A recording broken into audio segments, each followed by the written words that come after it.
sont les fibromes? Comment les soigne-t-on? Et aussi, quel rapport entre fibromes et infertilité? Regardez ce reportage à Dakar d'Alison Lekogo Fernandez. Radi, 46 ans, vit dans une petite ville à plus de 2 heures de Dakar. Il y a quelques mois, on lui a diagnostiqué des fibromes utérins. Aussi appelé myome, le fibrome est une tumeur bénigne qui se développe dans l'utérus et provoque différents symptômes. Vous êtes mariée depuis combien de temps? Je sentais que j'avais des douleurs au niveau de mon bas-ventre. Et quand je faisais aussi des rapports sexuels, ça me faisait mal. Qui vous a dit que vous avez des fibromes? Difficile d'avancer des chiffres précis, mais on estime que les femmes noires seraient 2 fois plus nombreuses à être affectées par les fibromes que les femmes blanches. Et avec le recul de l'âge du mariage et du premier enfant, cette maladie est de plus en plus courante. On n'a pas une cause bien définie. Il y a certains facteurs qui sont favorisants, comme par exemple l'obésité. La parité, c'est-à-dire le nombre de grossesses ou l'absence de grossesse, ce sont des facteurs favorisants. Et aussi le caractère familial. De nombreux préjugés pèsent sur cette maladie dont on parle peu. Au Sénégal, on associe fréquemment fibrome et infertilité. Le premier gynécologue de Radi lui avait conseillé de subir une intervention chirurgicale. Avec un fibrome, je vois... Ce n'est pas l'avis du docteur Wen, qui n'opère qu'en cas de douleur ou de saignement très abondant, avec risque d'anémie. Vu le nombre de fibromes que l'on voit, on en opère énormément, mais aussi on en surveille énormément. On met sous traitement médical aussi des fibromes. Disons peut-être qu'on opère 30% des fibromes. Un dernier motif peut justifier le retrait des fibromes selon le docteur. Quand toutes les causes d'infertilité ont été éliminées mais qu'elles demeurent, en dernier recours, on incrimine le fibrome. Alors, avant de prendre la décision de subir ou non une intervention chirurgicale, Radi, dont le souhait le plus cher est d'avoir un enfant, ira faire un bilan de fertilité. Alison Lekogo Fernandez pour VOA Afrique, Dakar. Pour en savoir plus sur les fibromes, nous recevons sur notre plateau Dr Jean-Gilles Tchabo. Dr Tchabo est spécialiste en gynécologie obstétrique et médecin principal à la clinique Tchabo Care Obstetrics and Gynecology à Arlington en Virginie, près de Washington DC. Dr Jean-Gilles Tchabo, merci de nous rejoindre. Avec plaisir, moi. Alors, comme nous avons vu dans le reportage, les causes du fibrome sont très peu connues. Mais si les causes sont très peu connues, y a-t-il des facteurs qui contribuent à leur développement? Normalement, nous, on pense que la cause des fibromes est génétique. Okay. Et ça veut dire, si vous êtes africaine ou noire, oui, la possibilité d'avoir des fibromes pour vous est un peu plus élevée. OK. D'où le taux élevé de fibromes chez les femmes noires de façon générale. Alors, nous avons aussi vu certains traitements dans le reportage. Quels sont les traitements dont disposent les femmes s'agissant des fibromes? En général, le traitement dépend de problèmes que les fibromes causent. Okay. Parce que le plus souvent, la majorité des fibromes ne sont même pas développés. Ça commence une toute petite taille et avec le temps, ça grandit. Oui. Alors, si les fibromes, si les myomes sont très, très petites en taille, on n'a rien à faire. Mais si ça commence à causer des problèmes, là, il faut décider quel problème appliquer. Aussi, ça dépend de l'âge de la femme. Et parlons de problèmes. Nous avons vu aussi que ces fibromes en fait peuvent affecter la grossesse. Quels sont les risques en fait d'infertilité s'agissant des fibromes? Les risques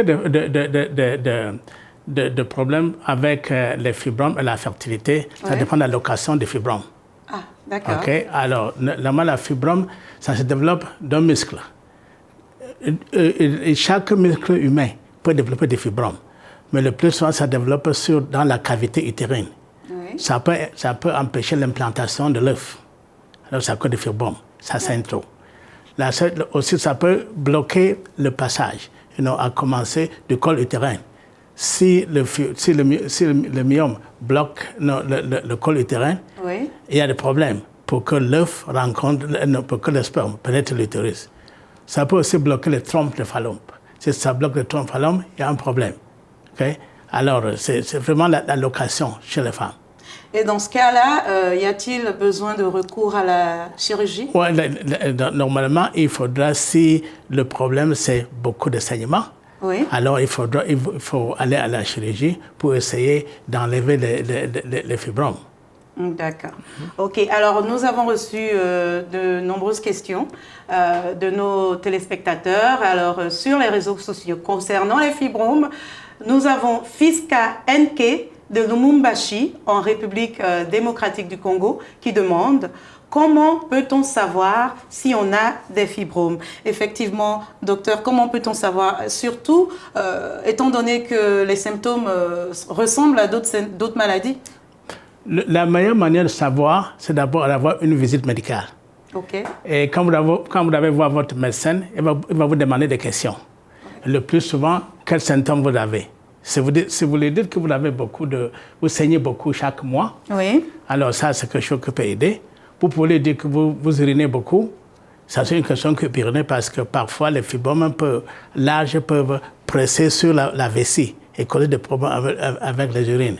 Aussi, ça peut causer des problèmes de la constipation si ça presse sur les intestins. Okay?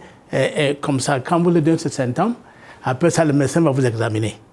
Et après vous examiner, il va essayer de savoir la taille de l'utérus, la position de l'utérus, la forme de l'utérus. Okay. Et après ça, il faudra la chose la plus simple à faire, oui, c'est de faire l'échographie. L'échographie utérine va démontrer les fibromes et leur implantation. Okay. Parfois, si le fibrome c'est à l'intérieur de l'utérus, il faudra appliquer notre exemple qu'on appelle l'hystérosonographie, okay, pour voir à l'intérieur de la cavité utérine. OK, docteur Tchabo, c'est tout le temps qui nous est imparti. Merci de nous avoir rejoints aujourd'hui et nous avoir éclaircis. Avec grand plaisir. Stress et cheveux gris, mythe ou réalité? Véronique Kakiese, dermatologue aux cliniques universitaires de Kinshasa, nous apporte un éclaircissement dans notre rubrique « Vrai ou faux ». C'est sûr que ça encourage la formation des cheveux blancs. Non seulement ça encourage la formation des cheveux blancs, mais ça encourage même leur chute. Parce que nous avons vu que ici, on n'a pas eu le temps de revoir le système pilosébacé. Donc le poil, il est formé en dessous dans le derme. C'est seulement quand il arrive au niveau épidermique que vous parlez du poil. Au fait, c'est la tige libre. C'est comme nous avons l'arbre ici à côté, il y a les racines et le tronc qui sont embrigadés dans le derme et la partie profonde. Mais vous ne voyez que la partie émergente qu'on appelle le poil. Donc tout ça en dessous, s'il n'y avait pas un contrôle nerveux, s'il n'y avait pas de vaisseau, le poil ne vivrait pas. C'est pour cette raison, quand nous avons ces problèmes, non seulement on donne quelquefois les sédatifs, mais on donne aussi des choses qui favorisent la bonne vascularisation, la bonne circulation. Alors, le contraceptif chez les hommes, qu'en pensez-vous? Est-ce que les hommes les utilisent souvent? Nous nous sommes rendus à Kinshasa pour vous tendre le micro et entre hommes et femmes, les avis sont partagés. Regardez. J'utilise les contraceptifs pour hommes, en fait, pour des raisons que nous évitons d'avoir premièrement la maladie. Et deuxièmement, pour nous les non-mariés, les mariés, c'est pour éviter des grossesses non désirables. Troisièmement, je dirais comme Africain, des fois c'est pour éviter la malédiction. Hein, voilà. Pour moi, les hommes, souvent, ils refusent d'utiliser parce qu'ils voient que c'est un peu désagréable, c'est agréable. Et puis les autres ont peur d'avoir des maladies, genre la stérilité et tout. Oui, j'utilise les contraceptifs pour hommes, bon, parce que ça nous évite premièrement beaucoup de maladies sexuellement transmissibles, hein, et ça m'épargne de tout cela. Certains hommes n'aiment pas utiliser les contraceptifs parce qu'ils ont peur de tomber malades. D'autres l'utilisent parce qu'ils veulent garder leurs bijoux de famille propres. Retour ici aux États-Unis où des chercheurs américains au National Institutes of Health, NIH, travaillent en ce moment sur le développement d'un nouveau contraceptif exclusivement masculin. Un gel qui s'applique simplement sur le corps, précisément à l'épaule, et qui empêchera la production de spermatozoïdes. Un essai clinique est en cours afin de tester son efficacité dans la prévention de la grossesse. Les chercheurs étudieront 420 couples pendant 1 an dans certains pays, y compris les États-Unis, la Suède, la Grande-Bretagne et le Kenya. Le docteur Diana Blythe est chef du programme pour le développement des contraceptifs avec NIH. Elle nous explique en quoi consiste ce gel. Donc le gel est fait à partir de 2 hormones. L'une des hormones supprime la testostérone, qui est l'hormone masculine. Elle la supprime dans les testicules où est produit le sperme. Elle la supprime aussi dans le sang, qui contrôle plusieurs aspects importants tels que la libido, lui permet d'avoir une éjaculation et d'autres sensations de bien-être. La deuxième hormone remplace la testostérone, et la testostérone qui est remplacée est à un niveau normal dans le sang. Donc tout fonctionne très bien.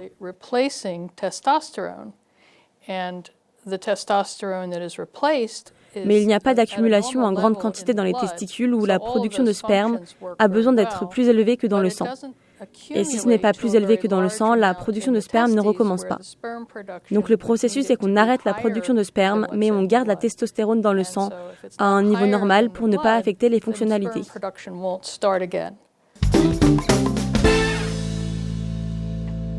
Dans la rubrique MedActu, un développement majeur dans la lutte contre le paludisme, le premier vaccin antipaludique testé à grande échelle.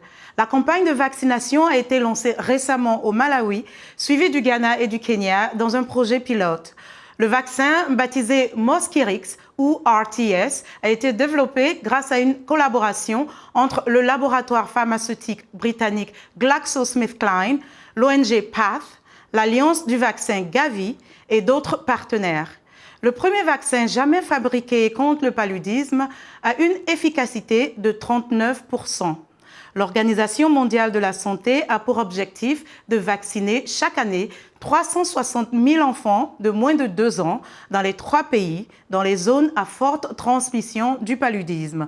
Chaque année, le paludisme tue des centaines de milliers de personnes en Afrique, parmi lesquelles 250 000 enfants, le plus souvent âgés de moins de 5 ans.